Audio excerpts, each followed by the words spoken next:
All right, let's get started. The lectures are what they are, so whenever we're done covering it, we're done. So if we get out early, we get out early. Ideally, we will. That's not a guarantee that it will happen on a regular basis. It's no guarantee that it will happen today, but if it happens, great. We go home a little bit early.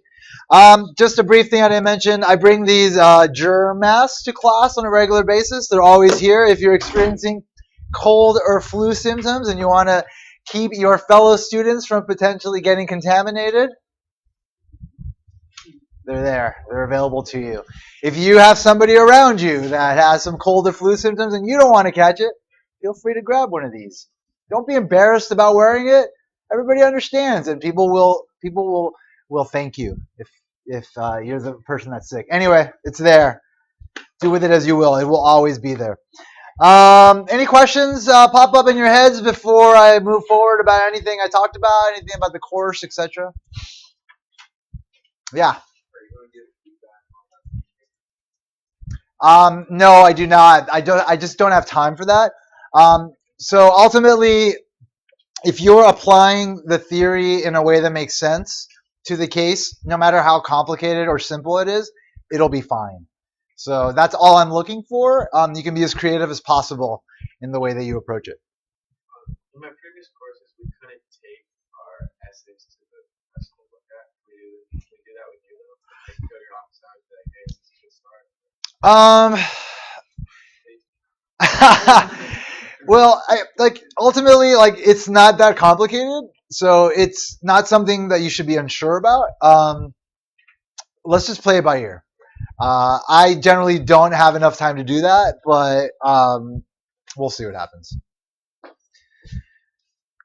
You should be confident, though, in what you do. As long as you're following the simple parameters of the assignment, you should be confident in what you're doing, and you'll be fine. All right, no other questions? All right, let's jump into Chapter 1 then, the fundamentals of managerial economics. The chapter's learning objectives. We're going to summarize how goals, constraints, incentives, and market rivalry affect economic decisions. Distinguish between accounting profits and costs and economic profits.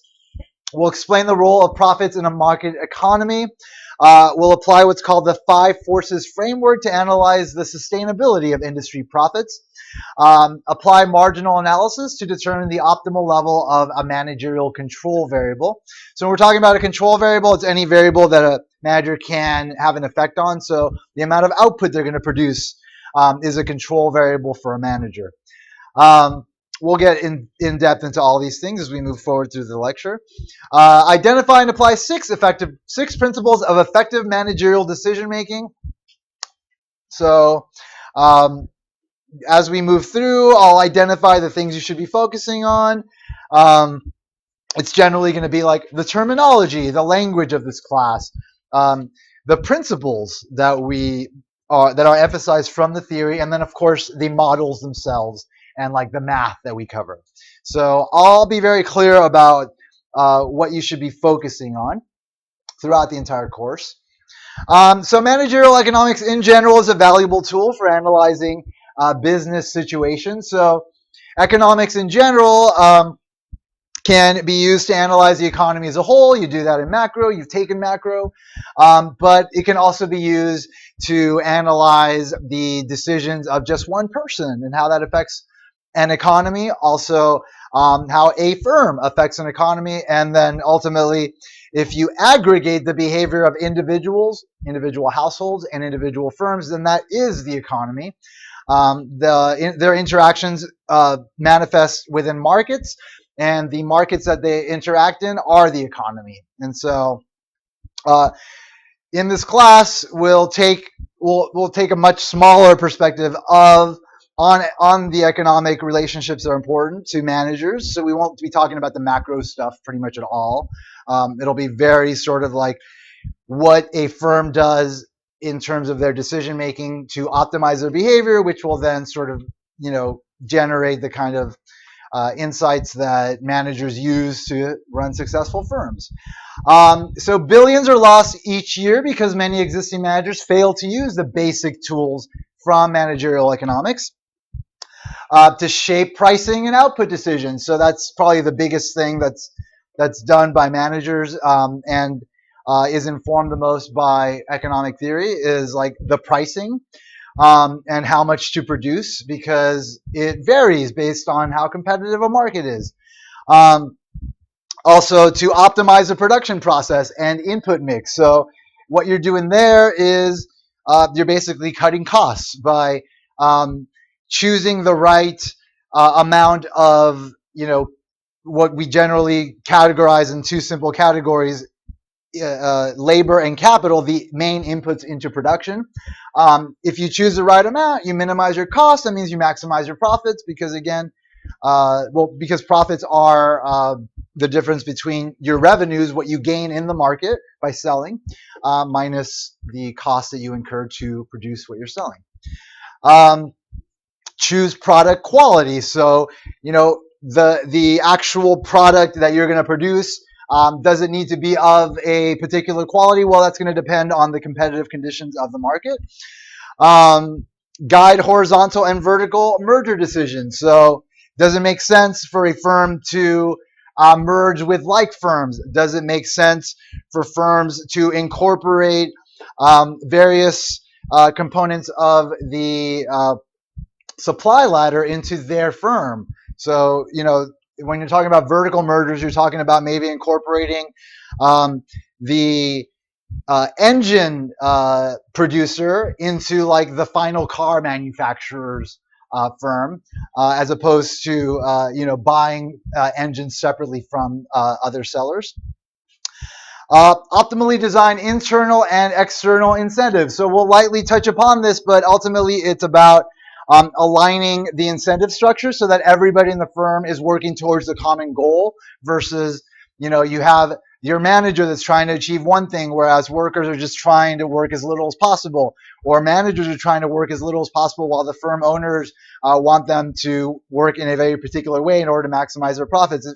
If the incentive programs that are instituted are used to sort of align everybody's interests, meaning that the behaviors of all folks involved in a firm are somehow incentive based on how the firm operates, then the firm winds up operating better. Now, these are things that I'll lightly touch upon in your management courses. You'll definitely talk a lot more about these things and probably already have. In this class, it's more about just how we can talk about these issues in relation to economic theory.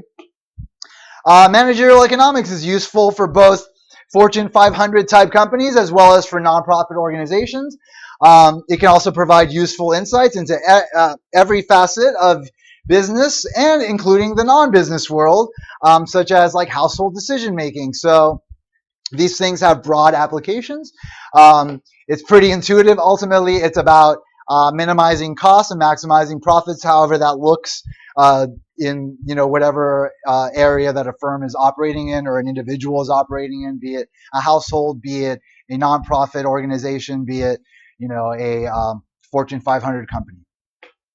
So just in general, a manager is a person who directs resources to achieve a stated goal. Pretty simple stuff there. They direct the efforts of others. They purchase inputs used in the production of the firm's output, so they have to make sure that they're going about that the right way. They're cutting costs. If the costs are too high, they're incorporating the production of a particular component into their operation. They direct the product price or quality decisions. That's another thing that managers do. They have to know exactly how to price, and that's a lot of the insight that you'll gain from the theory that we cover. Economics itself is the science of making decisions in the presence of scarce resources. So that's what the whole discipline is designed to do. It's just designed to optimize that kind of behavior in a world where we just don't have enough of things to go around. Time is a scarce resource. So how do we use that the best? Well, we put our time into the things that are going to get us the most, versus those things that are not. But what is the most? Well, the most can be measured in terms of whatever you value the most to be. But for a firm, obviously, it's profits. For an individual, it might be overall satisfaction that can take different forms. Whatever that looks like in the end, there's a best way to approach things, and that's what economics is about. It's about figuring out what is the best way to approach these situations where you don't have enough to go around. So how can we best use our resources to just make the best out of an imperfect situation? So resources in general can be anything used to produce a good or service, or more generally to achieve some kind of a goal. Decisions are important because they involve trade-offs, so that's why we study decisions.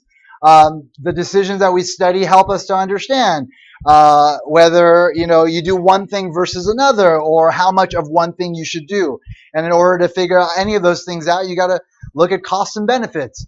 When you're talking about either or decisions, you look at overall costs and benefits. When you're talking about how much decisions, you look at what are called marginal costs and marginal benefits. The extra cost of doing one more thing, the extra benefit of doing one more thing.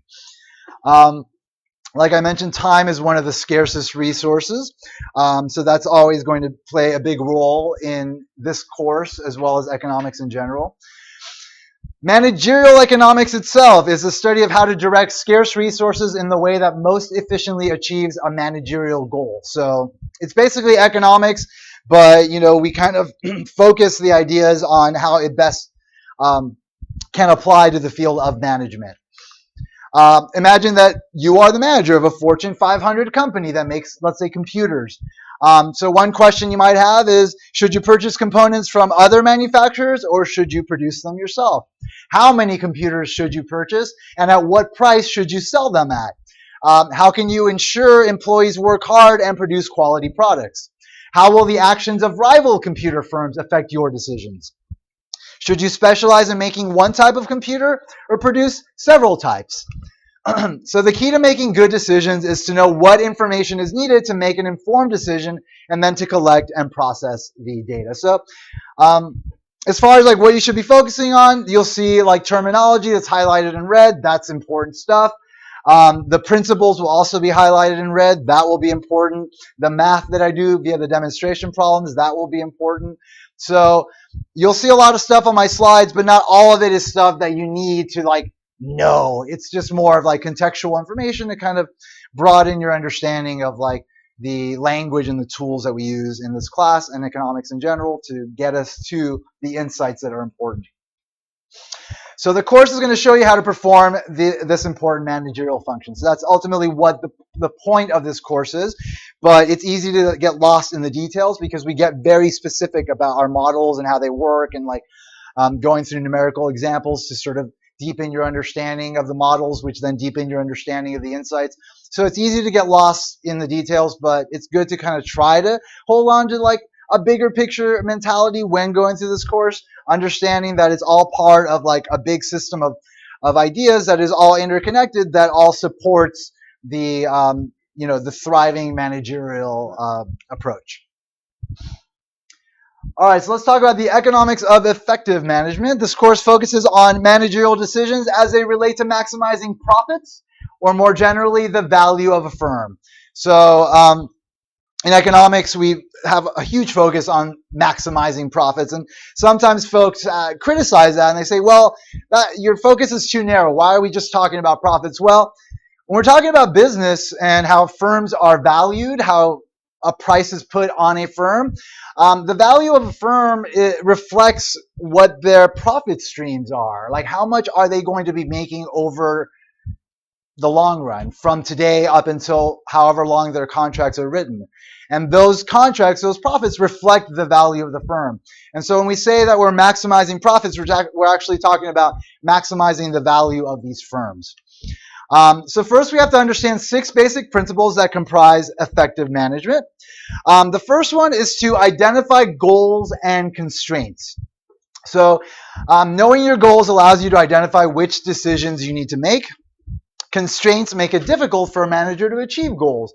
So you need to understand, like, how much of something you can do versus not, and how that will affect your ability to achieve your goals.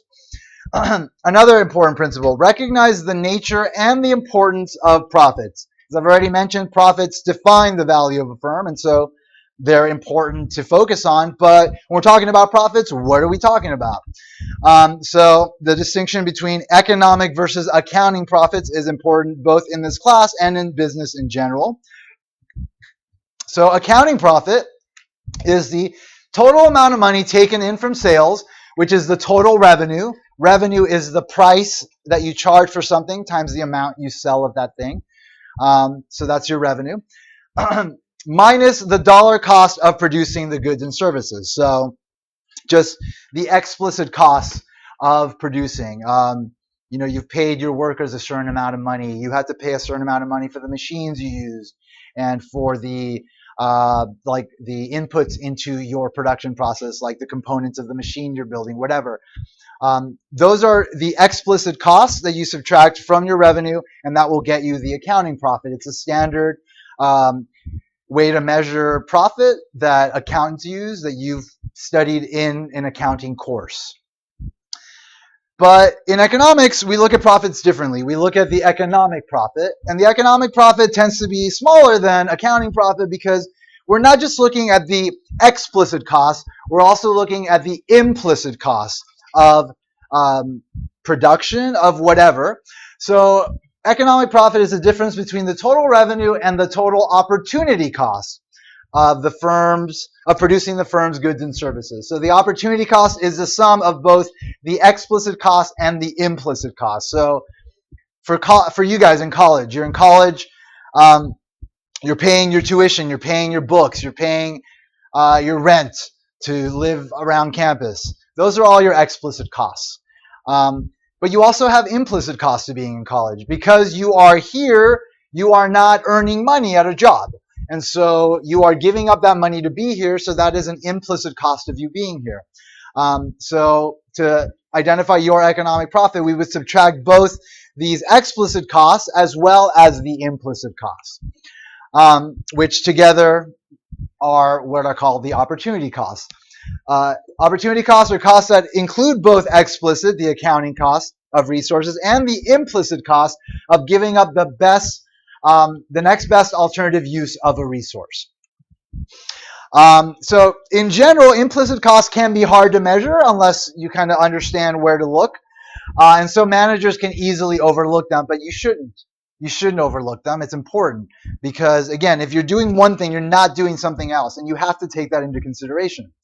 Effective managers continuously seek out data from other sources to identify and quantify implicit costs. So suppose that you own a building in New York and that you use the building to run a small pizzeria. So food suppliers, the suppliers you pay for the basic ingredients to make your pizza, will make up your accounting costs. They're things you pay to make your pizzas. At the end of the year, your accountant informs you that these costs were, let's say, 20 grand, and that your revenues, the amount you earned from selling your pizzas, so the price of the pizza times the amount of pizzas you sold, was $100,000. So your accounting profit is going to be the difference between your revenue, 100,000, minus your accounting costs, which is 20 grand. So your accounting profits will be $80,000. Seems like a lucrative endeavor. Great. You're doing well, seemingly. The problem is that the accounting profits overstate your economic profits. So the costs do not include the time that you spent running the business. You could have spent the time working for somebody else and earning some kind of income. So if you worked for someone else, let's say, you would earn, let's say, $30,000 for the year, which is your opportunity cost of your time. So the $30,000, thus the $30,000 accounting profits are not profits, but one of your implicit costs of running the pizzeria. It's not explicit costs. It's something that you are passing up that you could be earning by running your pizzeria, but because you're not doing it, it's costing you that. So it is an implicit cost. So the accounting costs also do not take into consideration that if you do not run the pizzeria, that you could have rented the building out and made some money on that rent. So that is also an implicit cost. So let's say the rental value of the building that you're using is $100,000 a year. Then you gave up that amount to run your business, which is another implicit cost. So your economic profits, again, will be your revenue minus your opportunity costs, which is the sum of your explicit plus your implicit costs. So your revenue is 100 grand. Your explicit cost is 20 grand. That's, again, the accounting costs, the mozzarella and the sauce and the dough, whatever that you use to make your pizzas. But you have the implicit cost of 30 grand in foregone wages that you didn't earn because you've spent time running your pizzeria, and the 100,000 that you could have earned in rent that you didn't get because you're using the building to create your pizzas. So your implicit costs 130,000. Therefore, your opportunity costs are the sum of your implicit plus your explicit cost, which is 150,000. So in this case, your economic profit is the 100 grand minus the 150 grand in opportunity cost. So therefore, you're actually running at an economic loss. So based on your accounting profit, everything seemed great. But as far as your economic profit, you're in the hole. So it's important to keep this accounting method in mind and use it when managing, because these foregone costs are real costs. They are there. It's just they're hard to quantify, but they do exist, and they should be taken into account. And they are taken into account in all the economic modeling that we do. And so throughout the course, whenever we're talking about costs, we're always talking about opportunity costs. So if you're, again, running at an economic loss, you could be running at an accounting profit, but that does sort of mask the true situation. And so keep that in mind as we're moving through the course. In economics, we define costs in a very specific way. Opportunity costs, which are the sum of explicit plus implicit costs. Make sure you understand the difference between them. Make sure you understand how to do like this kind of calculation.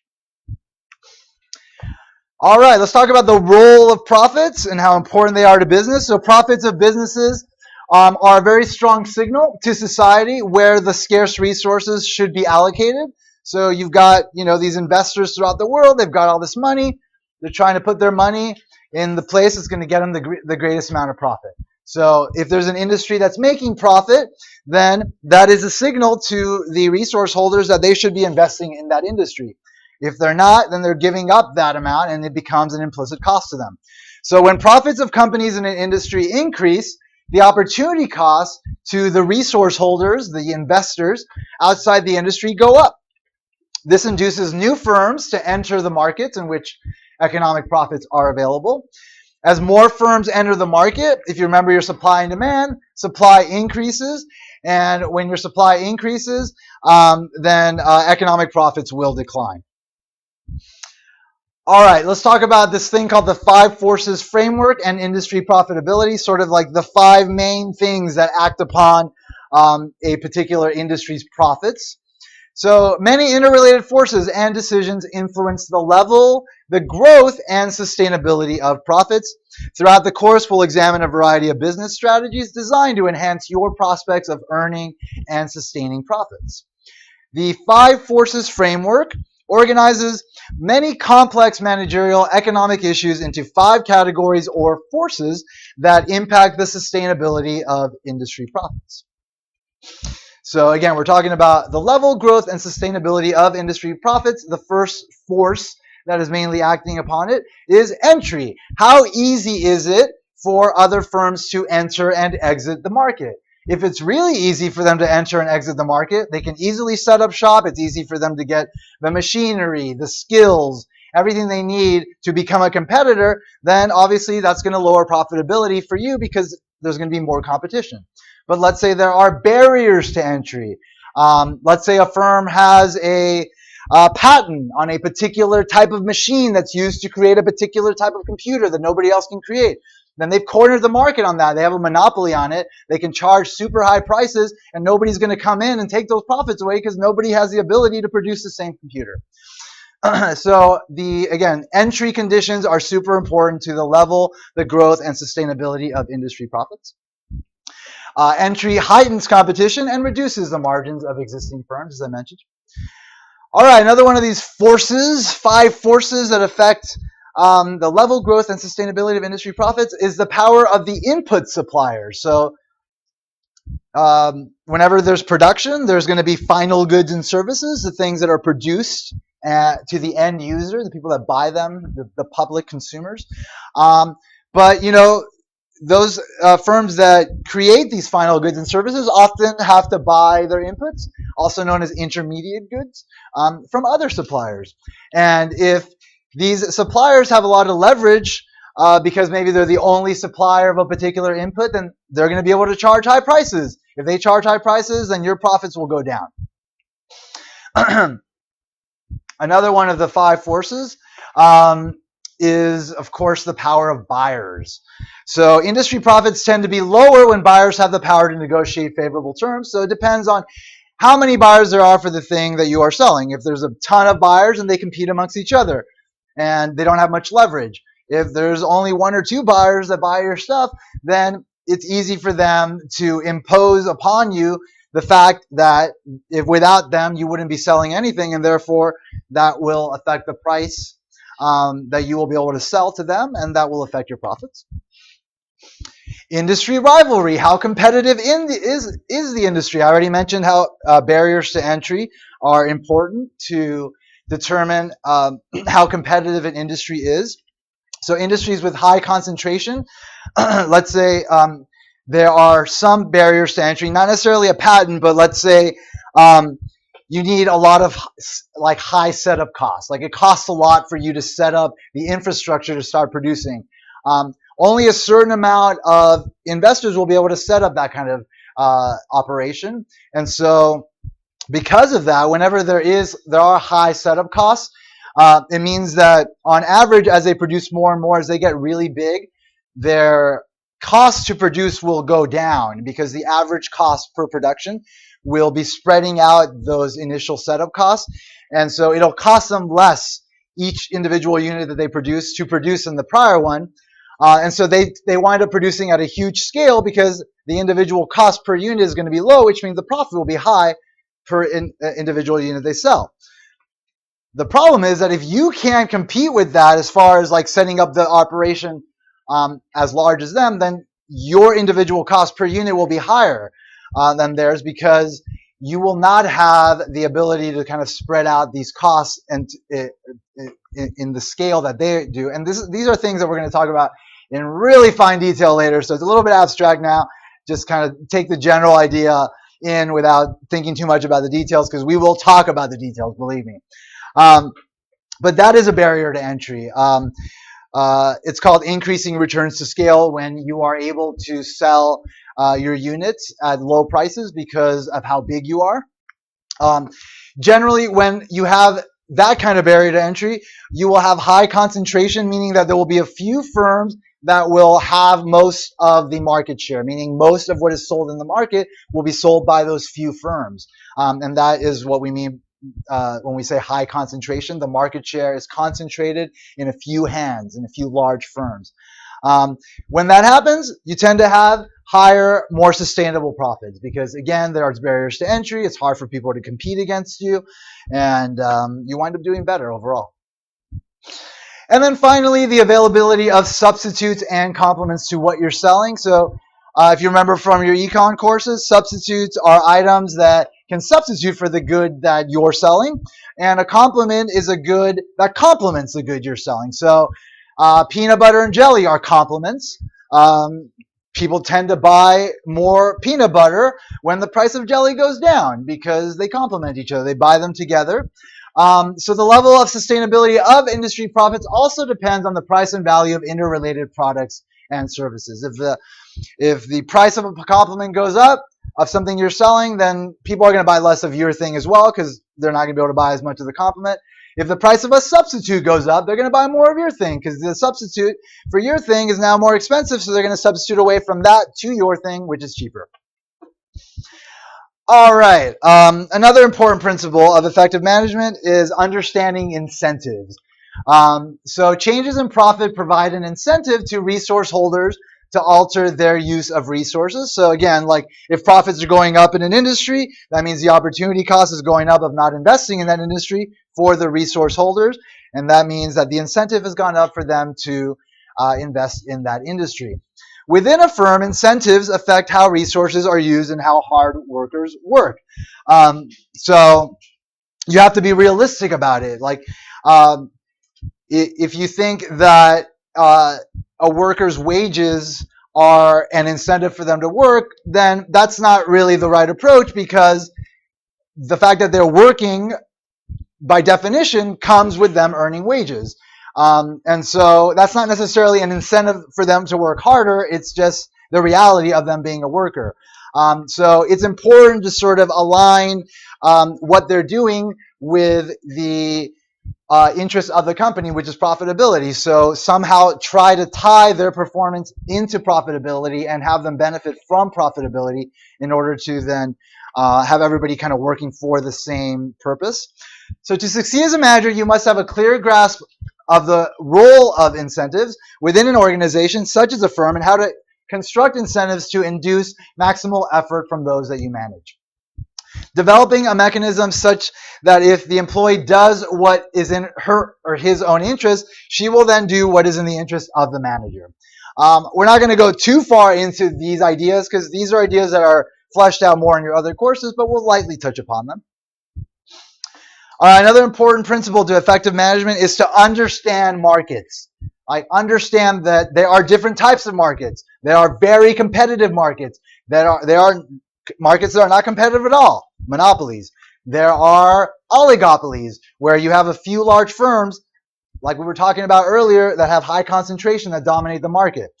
And then you have other markets that are kind of a hybrid of like very competitive markets and not very competitive markets, called monopolistically competitive markets, which we'll talk about. Those are the four models that we have in economics to sort of explain the range of possible competitive industries that firms can operate in. And it's important for a manager to understand that depending on what kind of industry you're working in, how competitive it is, it's going to affect your pricing and output decisions. And you need to be aware of how that happens and how to best optimize your behavior within those situations. So the power of bargaining position of consumers and producers in a market is limited by three sources of rivalry that exist in economic transactions. One of them is the consumer-producer rivalry. So if obviously we know that consumers and producers have different interests. Producers want to make as much money and charge the highest price possible. Consumers want to pay the lowest price possible and get the most possible from that. So there's conflicting interests there, and it's important for a manager to be in tune with that. Again, consumers attempt to negotiate or locate low prices, while producers attempt to negotiate high prices. If either party is asking for a price the other doesn't agree on, the transaction will not occur. There's also the consumer-consumer rivalry. And if there is consumer-consumer rivalry, then that reduces the negotiating power of consumers in the marketplace, which then, lowers the leverage that a consumer can have over you, which will help your profits. Scarcity leads to rivalry amongst consumers for goods. And then finally, there is the producer-producer rivalry. The firms that offer the best quality products at the lowest prices can earn the right to serve the customers. So again, there's three different dimensions of rivalry that you have to be aware of and sort of think about in terms of like the markets you're operating in and how it's affecting your individual firm and your ability to manage that firm. And then, of course, there's the government as well. The government plays a role in markets. When agents on either side of a market find themselves disadvantaged in the market process, they frequently attempt to induce government to intervene on their behalf. So let's say we're talking about an industry like the telecommunications industry, and all of a sudden you have two big companies that want to merge and like concentrate power even more, which means that they're going to be able to have economies of scale, increasing returns to scale, meaning that they'll have a cost advantage over you, and that can hurt you. The government should step in at that point and say, hey, hold on a minute, we need to sustain a more competitive environment, not just for these firms against each other, but also for the consumers, right? And so that's why we have like government institutions that are available, like the Federal Trade Commission and the Justice Department, that are there to sort of monitor how concentrated industries are and like are ready to step in if certain mergers are going to threaten just the competitive ability of firms to provide goods at reasonable prices. Unfortunately, I think Donald Trump has decided to head the Federal Trade Commission by some guy that's against stopping any kind of merger. So I think we're going to have 4 years of like huge mergers happening, and that's going to be a problem for competition. But c'est la vie. Anyway, so in a market for electricity, let's say in most towns there's only one supplier, and that's just because it makes sense for there to be only one supplier, because it doesn't make sense for there to be 30 different utility companies with 30 different sets of like electric wires running through the town. But when you have a situation like that where you should only maybe have one, they can easily exploit that situation and be the monopolist that they would naturally be and charge the highest price possible. And in that situation, it's a good idea to have the government step in and say, hey, wait, hold on a minute. People shouldn't be paying these ridiculous prices for something that is not costing you that much to produce, and, try to mitigate the situation. In those situations, no producer-producer rivalry exists. Consumers, in that case, may initiate action by a public utility commission to limit the power of utilities to set prices. So there are institutions meant to help us. They're not always going to help us, but they are there to help you as managers if necessary. Another important principle that you need to be in tune with in order to effectively manage that come from economics is to recognize the time value of money. So the time of many decisions involves a gap between the time when the costs of a project are born and the time when the benefits of the project are received, right? Like you might spend a lot of resources to set up shop, take you a couple of years, and then it might take you, a decade to finally start seeing the kind of profits that you project to have. Now, even though it seems clear-cut that you're going to make a profit, if you're not taking into account the opportunity cost of that money, you're making a mistake and you're not taking into account the time value of money. So $1 today is worth more than $1 received in the future. The reason is that there's an opportunity cost of receiving $1 in the future, and that is a foregone interest that you could have earned were the dollar received today, invested in whatever, and received some kind of return. So the opportunity cost reflects the time value of money. To properly account for the timing of receipt and expenditures, a manager must understand present value analysis. Now, this is something that you likely covered in other classes, but if you haven't, I'll do a quick review here. So let's talk about present value analysis. So present value is the amount that would have to be invested today at the prevailing interest rate to generate a given future value. So when we're talking about an interest rate here, we're being very general. We understand that there are all sorts of interest rates in the economy, but you just kind of have to think, okay, well, let's say there's just one interest rate, and that's the simplest interest rate that you can achieve. Generally, it's going to be short-term interest rates, and I won't get too specific about the kinds of interest rates that could embody, but you likely covered it in like your macro course. But let's say there is just a prevailing interest rate. So if somebody offered you, let's say, $1.10 a year from today, then the question is, what is the present value of that amount today? So $1 today at a guaranteed interest rate of 10%, a year from now would be worth that dollar times 1 plus 0.10, so 110% of that dollar in decimal form. So that would equal $1 plus 10 cents, which equals $1.10. Over the course of a year, your dollar would earn that 10 cents in interest. Thus, when the interest rate is 10%, the present value of receiving $1.10 a year in the future would be $1 today. That gets us to the formula for present value. The present value of a future value received T years in the future is equal to the future value divided by 1 plus the interest rate, and 1 plus the interest rate raised to the power of T, the amount of years. So I'll show you right now how we get to this formula. You don't need to know how to derive the formula. I just do it just to kind of make sure that you understand how we get to that formula. You should know the formula, though. You should know how to do present value calculations in this course. But anytime you're presented with any kind of equation, like, you should want to know where it comes from, even if you can't necessarily understand the math that goes into deriving it, because sometimes it takes more sophisticated math than maybe you've taken, you should still try to understand as much as possible where it's coming from.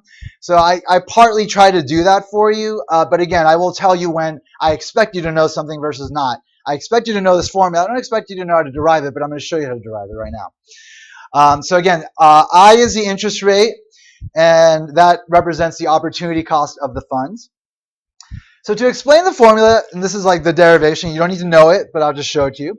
To explain the formula, consider that there's some initial investment that you're going to invest. Let's have a placeholder for that, P naught. So whenever you have a zero subscript, it's just described as not. So this is P naught is the placeholder for some initial investment. And there's an interest rate, I.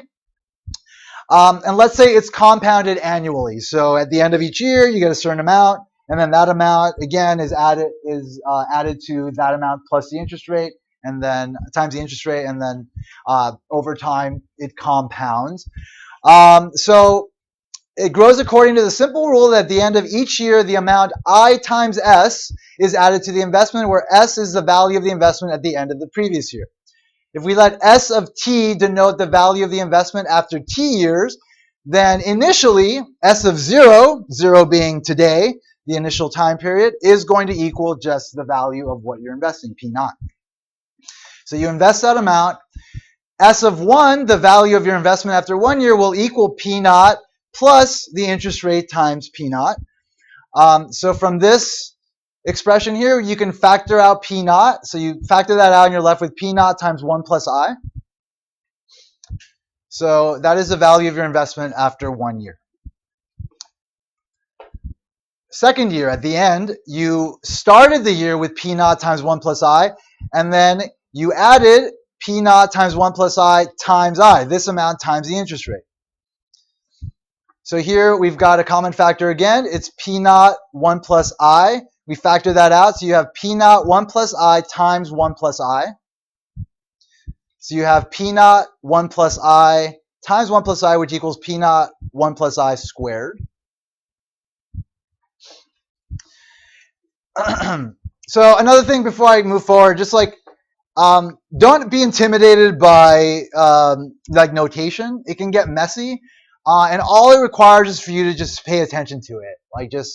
And if you get lost in it, you have to go back to the beginning and kind of track it again, and then get to where you're at, and then it all becomes clear. If you try to see it all and not really understand where it comes from or how it builds to where it goes, then you can get lost in it and it becomes intimidating for you. But if you're just kind of looking at the individual components and tracking how they evolve, then you're kind of just like growing with it, and it's a very smooth process. So don't be intimidated by any kind of notation that I use in this course. Try to understand it. I will always start out simple before I get more complicated, so just know that. All right, anyway, so at the end of the second year, your investment is worth P naught times 1 plus I squared. End of the third year, you've got this amount again, multiply times I. If we factor out that big amount, again, you've got P naught 1 plus I raised to the third power will be the value of your investment at the end of the third year, and so on and so forth up till the teeth year, however many years the investment compounds. So on the teeth year, you're going to have the period right before the teeth period, the final period, whatever that is. So it'll be T minus 1. So you'll have some amount in the prior period that's going to come into this final period, and then you're going to add that to that amount times the interest rate, and then again you're going to factor out P naught 1 plus I T to the minus 1 times 1 plus I, and so that means that you've got these two terms, 1 plus I, T minus 1 times 1 plus I to the first power. Whenever you have two terms with exponents, two terms that are the same with exponents, and you are multiplying them, you add the exponents. So it's T minus 1 plus 1, which just leaves you with P naught 1 plus I raised to the teeth power. I'm going to go over exponents again at some point, the properties of them. So if you're a little shaky on how to work with exponents, the properties of exponents, I'll go over at least once with you, but it's something that you should know. Regardless of the field you're in, you should know how to work with exponents. If you don't, you got to practice them. It's really easy. Go on Wikipedia, go online, look up properties of exponents, look up practice problems that are specifically geared toward understanding properties of exponents. It'll take you an hour at most to just get it down, and then you're done. Anyway, at the end of the final period, whatever that period will be, the value of your initial investment is going to be equal to P naught 1 plus I raised to the tth power. So S of t is going to be the future value, and P naught is the present value. So the present value times 1 plus I raised to the tth power is going to equal the future value. So if we divide both sides by 1 plus I raised to the tth power, so this is essentially this same term. We just replaced P naught, your initial investment, with the present value. And we said the whole thing equals to the future value. Now, if you just move one of these components around, divide both sides by 1 plus I raised to the tth power, you wind up with our present value formula. The present value of a future value is equal to the future value divided by 1 plus I raised to the tth power. So that's where the present value formula comes from. All right, so quick example, the present value of $100 in 10 years, if the interest rate is 7%, is going to equal $50.76. So to get that, $100 is the future value. We have an interest rate of 7%, so you divide that by 1 plus the interest rate, which is 0.07, and then you're talking about this value 10 years from now. So the t, the exponent we're looking at, is 10. So another thing to remember when you're doing math is order of operations. Please excuse my dear Aunt Sally. Parentheses, exponents, multiplication, division, addition, subtraction. So you have to do your math in that order or else you'll get the wrong answer. So please, parentheses, you would add this first. Excuse exponents, then you would raise it to the power of 10, and then you just divide 100 by the whatever number you get down there. So 100 divided by 1.07 raised to the 10th power. 100 divided by 1.97, which is 1.07 raised to the 10th power. And then you divide 100 by 1.97, and that's going to get you to 50.76. So the present value of $100 10 years from now at an interest rate of 7% is $50.76. So remember, we're talking about profitability and how important it is to know the present value, the time value of money in order to then understand profits. Because if you're not taking into consideration the opportunity cost of money, then you're not really calculating profits properly, and it will throw off your calculations and your overall approach to your management. So since the interest rate is on the denominator of the equation, the larger the interest rate is, the smaller the present value of a future payment. So as this gets bigger, this number gets bigger. That means you're dividing this number by a bigger number. That means the present value will get smaller. Why that's important is because, again, like I mentioned, like when you're talking about an interest rate, like what interest rate are you talking about, right? So let's say you're talking about a firm that's trying to buy another firm, and the other firm is saying, well, my firm is worth this much based upon our profit calculations. Well, your profit calculations are based on your present value analysis. Where did you get this interest rate? Oh, well, we chose this interest rate based on this, that, or the other. Well, if they choose a low interest rate, then the present value is going to be bigger. And if they choose a higher interest rate, the present value will be smaller. If the present value is smaller of something you're buying, then you have to pay less for it, right? There's a whole industry that is centered around figuring out interest rates in contracts. Like there's people that devote their lives to it. There's people fighting wars over these interest rates because they make a huge difference in how much firms have to pay each other, how much firms are valued at. It's a really important component of business in general. So you can actually devote your life to just understanding interest rates and how they affect profits. Like it's a thing in and of itself. People don't talk about it much, but it's so important. So that's just something to keep in mind if it's something that you're interested in. Just wanting to do that, fight wars about numbers, might be a good time for you. So the basic idea of present value of a future value can be extended to a series of future payments. So we can talk about present value of an income stream rather than just like a one-time payment. So if you are promised a future value, and in this case we're giving it a subscript 1 to denote the fact that this future value is in the first period in 1 year in the future, and this future value with subscript 2 is a future value 2 years in the future, and so on to the nth year, however many years there are. Actually, it's going to be teeth year. I changed it. Then the present value of this sum of future payments is going to be equal to the future value, whatever these profits are a year from now, divided by 1 plus the interest rate, raised to the power of 1 to represent the fact that we're talking about 1 year in the future, plus the future value of the profits in the second period, divided by 1 plus the interest rate, raised to the second power, plus the future value of the profits in the third period, divided by 1 plus the interest rate, raised to the third power, all the way to the teeth. Oh, actually, I left it at n. So the nth period. So the future value of that final period, whatever it is, raised to the, divided by 1 plus the interest rate, raised to the power of the nth year, whatever that year is. And then we can sum up this whole relationship in what's called sigma notation.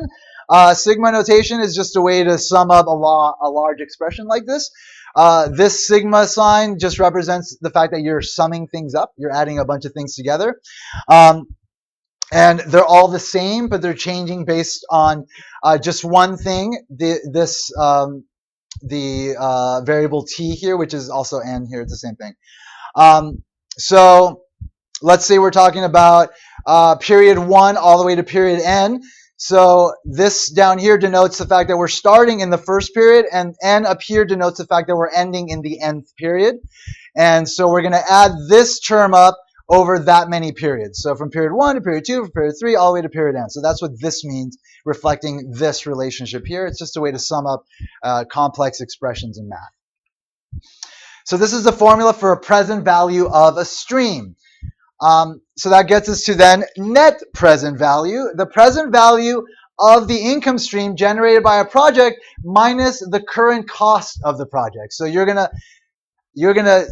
pay a cost, right? A setup cost for your firm to get all the inputs into production, to get everything started for you to eventually make this income stream in the future. That's going to happen today, but your profits need to be discounted to the future, meaning you need to take into consideration the time value of the money in order to be able to then figure out exactly how profitable your project will be. So that information will be relayed to you via the net present value. It is the difference between the present value of your income minus your costs.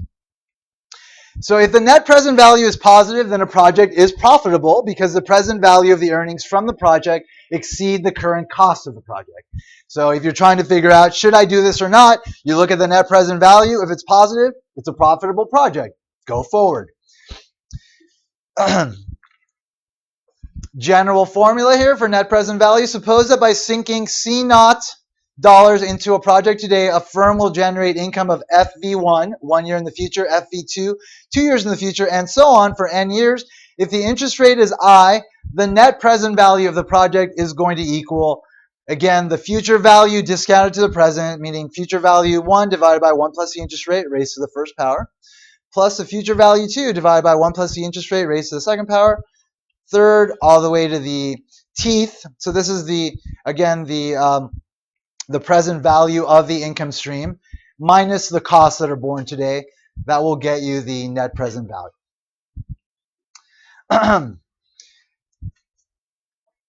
Now, sometimes you have an asset that will generate profits indefinitely into the future. So every year a payment will be paid out forever. There's things called consols, which are bonds, which are infinite bonds. There's consoles that are still in existence from like the Napoleonic Wars. A lot of historical events that required a lot of borrowing. Bonds represent a loan, essentially, that are infinitely lived. And so since those things are still out into the market, like you want to have a way of sort of figuring out how to value those. And you can use this kind of calculation to figure that out. But because the period goes on till infinity, then the calculation becomes actually more simple. So again, some decisions generate cash flows that continue indefinitely. The formula would continue indefinitely, but certain patterns of future cash flows are more easily computed. Suppose that every period's cash flow, future value 1, 2, etc., is the same. So you get the same payment every period, and we label that payment CF, let's say.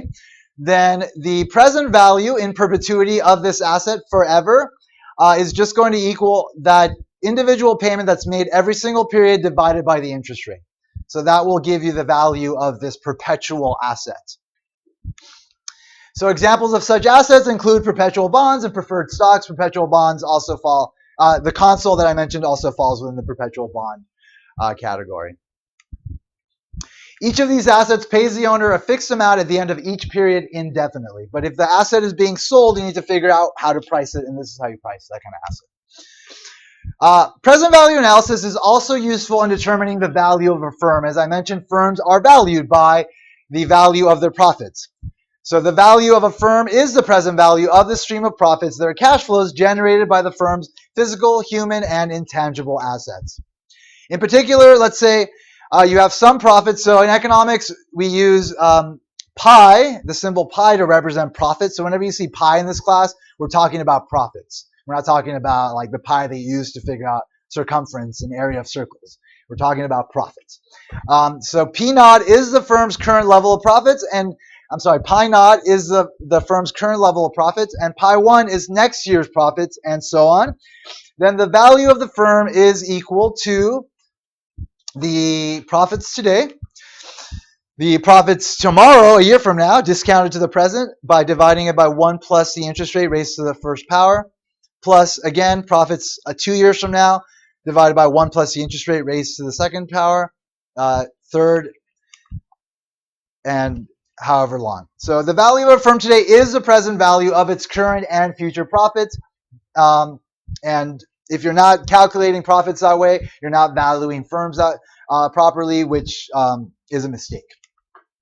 So firm ownership represents a claim to assets with an indefinite profit stream. So whenever you buy stocks of any form, you are basically buying a claim on a portion of this income stream into the future that a firm's value represents. So that gets us to the principle of profit maximization. When economists say that the goal of a firm is to maximize profits, we mean that the firm's goal is to maximize its value, which is the present value of the current and future profits.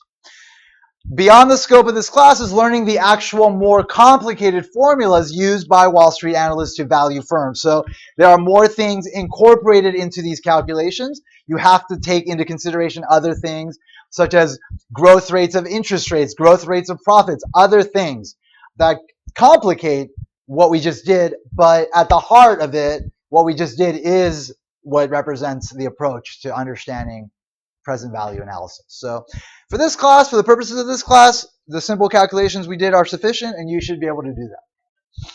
So practice them if it's a little bit foreign to you. There's a couple of homework problems that cover it. Practice the ones we did in class. You'll get better at it. All right, another important principle, and I think this might be the last one. Was there a question? Was there a question? Is it supposed to be 6? Oh, nice. Nice catch, folks. I've been presenting this lecture for 2 years now. Nobody's caught that. Good job. Anyway, use marginal analysis. That's the last principle we're considering here, but it's going to be fleshed out pretty rigorously until the end. 17 more minutes. I don't think we're ending early, unfortunately. I'm sorry about that. Anyway, marginal analysis is one of the most important managerial tools. So I already mentioned, we're talking about how much decisions versus either or decisions. So either or decisions is, should I go to the market or not? Should I buy this bicycle or not? How much decisions? How many slices of pizza should I eat? How many units of this computer should I produce? When you're talking about how much decisions, you have to look at the margin. You have to look at the extra cost of producing one more unit, the extra benefit of producing one more unit, the marginal cost and the marginal benefit. Comparing those two constitutes marginal analysis. So marginal analysis states that optimal managerial decisions involve comparing the marginal or incremental benefits of a decision with the marginal or incremental costs. So if we let the benefit be denoted by B of Q, so the benefit is a function of the quantity produced, let's say, and the quantity can be represented by Q, which is units of output. And we let C of Q represent the cost of producing Q units of output. Then we can get to marginal analysis. So there's two different ways of looking at this kind of analysis. There is discrete analysis versus continuous analysis. We're talking about discrete analysis. We're going to look at like whole numbers. We're going to look at like a table of numbers and just kind of compare the information and identify like what is the optimal point of production based on marginal analysis versus continuous decision that is analyzed in like decimal units. So you can get infinitesimally small with respect to what you're talking about, 1.0000005 units or whatever. And then that's a case where you can analyze it easier using a graph. So that's what we'll do right now. We'll look at a discrete case and we'll also look at a graphical continuous case. So we first consider the case where the managerial control variable is discrete. The manager cannot use fractional values of Q, only integers, whole numbers, 0 and positive numbers. This reflects the discrete nature of the problem. So here we have a discrete table. We have our control variable, the quantity that can be produced. The control variable, again, being the variable that a manager can control. The manager decides how much to produce. Depending on how much the manager produces, there's a benefit to that. With each additional unit, the benefit increases. There's costs associated with producing more. That increases as well. Suppose the objective of the manager is to maximize the net benefit. So the net benefit is this column here. It is the difference between the benefit and the cost. So to produce the first unit, you've got a benefit of $90, let's say. You've got a cost of $10, net benefit, $80. And the relationship is the same throughout the table there. So notice that the net benefit is, in the example, is maximized when it equals 200. So that's when it's at its most. At units, from units 0 through 3, you have the net benefit less. With units 6 through 10, the net benefit is also less, getting to a point where it becomes negative. But here is at its maximum. So the difference between the cost and the benefit are at the most they possibly can be. Now let's look at the marginal benefit. That's the change in total benefits arising from a change in the managerial control variable Q. So as you go from, let's say, the 0 to the first unit that you produce, the marginal net benefit is going to be the difference between the original amount of benefit and the actual benefit you gain from that first unit, which is 90. So the marginal net benefit is going to be 90. If you go from 1 to 2, the marginal net benefit goes from 90 to 170, which is equal to 80. So that's your marginal net benefit there. The marginal cost is the change in the total cost arising from a change in the managerial control variable. So as you go from producing 0 to 1 unit, your marginal cost is 10, right? Your total costs go from 0 to 10. So that's what this column is giving us. Going from the first to the second unit, your total costs are going from 10 to 30. So the marginal cost, the difference between the cost of producing 1 unit and that second unit, is 20. So that's your marginal cost there. The marginal net benefit of Q are the change in net benefits that arise from 1 unit change in Q. So the net benefit we know is the difference between total benefit and total cost. And the marginal net benefit is the extra net benefit you gain from producing 1 more unit. So going from the first to the second unit, your net benefit increases from 80 to 140. So the marginal net benefit is equal to 60 for that second unit there. Marginal net benefit is also the difference between your marginal benefit and your marginal cost. So it's also the difference between the extra benefit you gain from producing 1 more unit and the extra cost you incur by producing 1 more unit. That is your marginal net benefit. So for that second unit, your marginal benefit is 80, your marginal cost is 20. The difference between those is 60. So there's your marginal net benefit there. So the table reveals an important pattern. By using 5 units, the manager is ensuring that net benefit is maximized. With 5 units, we know that net benefit is maximized at 200. At that level, the marginal net benefit is equal to 0. So at the level of 5, the marginal net benefit, which is the last column here, is equal to 0. Before that, the marginal net benefit is positive, so it makes sense to keep going. But after that, the marginal net benefit gets negative, so it makes sense to stop. So at that point, the marginal net benefit is equal to 0. At 5 units, also, the marginal benefit equals the marginal cost. So at that point, you have marginal benefit equals 50, marginal cost equals 50, and of course the difference between them is the marginal net benefit, so that's 0 there. And that gets us to the principle, the marginal principle. To maximize total benefits, the manager should increase the managerial control variable, what the manager can control, the amount being produced, up to the point where the marginal benefits equal the marginal costs. So at the optimal point, the marginal benefit equals the marginal cost. This level of the managerial control variable corresponds to the level at which the marginal net benefit is equal to 0. Nothing more can be gained by further changes in the variable. So notice that while 5 units of Q maximize net benefits, it does not maximize total benefits. So at 5 units, total benefits is at 350, but really if you kept producing to 10, your total benefits increase to 450. Total benefits are maximized again at 10 units, where marginal benefits are equal to 0. The reason that net benefit maximizing level of Q is less than the level of Q that maximizes total benefits is that there are costs with achieving more total benefits, right? So if you're just looking at total benefits, you're not looking at your costs. You need to look at your costs, and therefore in order to maximize your net benefits, you need to be at the point where your marginal benefit equals your marginal cost, and where the difference between them is equal to 0, or also the marginal net benefit is equal to 0. The goal of maximizing net benefits takes costs into account, while the goal of maximizing total benefits does not. So again, like if in the context of a firm, maximizing total benefits is equal to maximizing revenues without considering costs. So costs always need to be taken into consideration. So that's the discrete case. Let's look at the continuous case.